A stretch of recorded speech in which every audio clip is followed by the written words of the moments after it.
Macam-macam alat transportasi laut. Alat transportasi laut merupakan transportasi pertama yang digunakan manusia untuk bepergian dengan jarak yang jauh. Alat transportasi laut terbagi menjadi dua, yaitu alat transportasi laut tradisional dan ada alat transportasi laut modern. Perkembangan alat transportasi laut. Ribuan tahun lalu, manusia menggunakan sebuah kapal kayu sederhana untuk berlayar dan menjelajah. Kemudian manusia juga mulai menggunakan perahu untuk mencari ikan di pantai. Setelah itu, perahu yang awalnya didayung berkembang menjadi perahu layar dan kapal layar.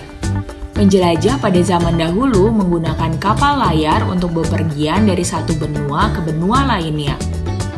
Pada abad ke-18, alat transportasi laut mulai berkembang menjadi kapal uap dan kapal mesin diesel. Secara perlahan, mulai banyak orang bepergian menggunakan kapal ke tempat dengan jarak yang jauh. Dengan semakin berkembangnya pengetahuan dan teknologi, peneliti mulai menciptakan kapal selam. Ada beberapa keuntungan dengan adanya alat transportasi laut loh.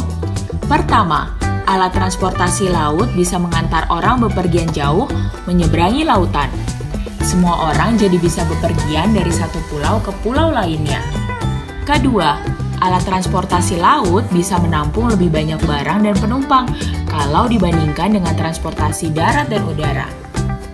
Ketiga, transportasi laut lebih bebas hambatan jika dibandingkan dengan transportasi darat. Macam-macam transportasi laut. Transportasi laut tradisional, perahu. Di beberapa tempat, masyarakat masih menggunakan perahu untuk mencari ikan. Perahu juga digunakan sebagai alat transportasi wisata atau kegiatan kebudayaan. Di Indonesia, perahu tradisional banyak macamnya, salah satunya perahu jong. Namun, sekarang banyak perahu yang menggunakan mesin. Kapal layar. Kapal merupakan alat transportasi yang ukurannya lebih besar dari perahu dan menggunakan lebih dari dua layar. Dahulu, masyarakat menggunakan kapal layar untuk berlayar, mencari tempat tinggal baru, atau melakukan kunjungan dari satu kerajaan ke kerajaan lainnya. Di Indonesia, masyarakat masih menggunakan kapal layar finisi dan beberapa kapal layar lainnya untuk kegiatan wisata. Transportasi laut modern. Kapal feri. Fungsi kapal feri adalah membawa penumpang untuk menyeberang dari satu pulau ke pulau lainnya. Namun, ada juga kapal feri yang membawa angkutan barang. Kapal pesiar.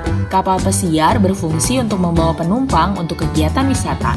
Biasanya, kapal pesiar banyak fasilitas hiburan, dan kapal akan berhenti di beberapa tempat tujuan sesuai rute perjalanannya.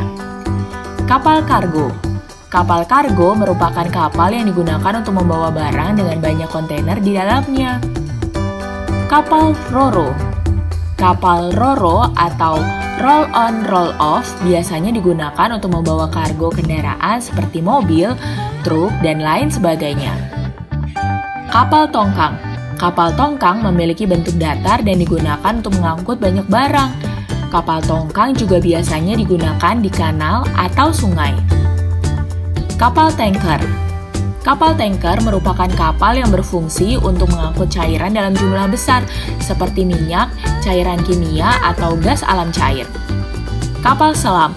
Kapal selam dirancang untuk bisa digunakan di bawah air dan biasanya untuk keperluan militer atau penelitian bawah laut. Itulah bermacam-macam alat transportasi laut yang selalu mengalami perkembangan zaman. Sampai di sini dulu ya videonya. Jangan lupa like, komen, subscribe, dan share ke teman-teman lainnya ya kids. Bye-bye!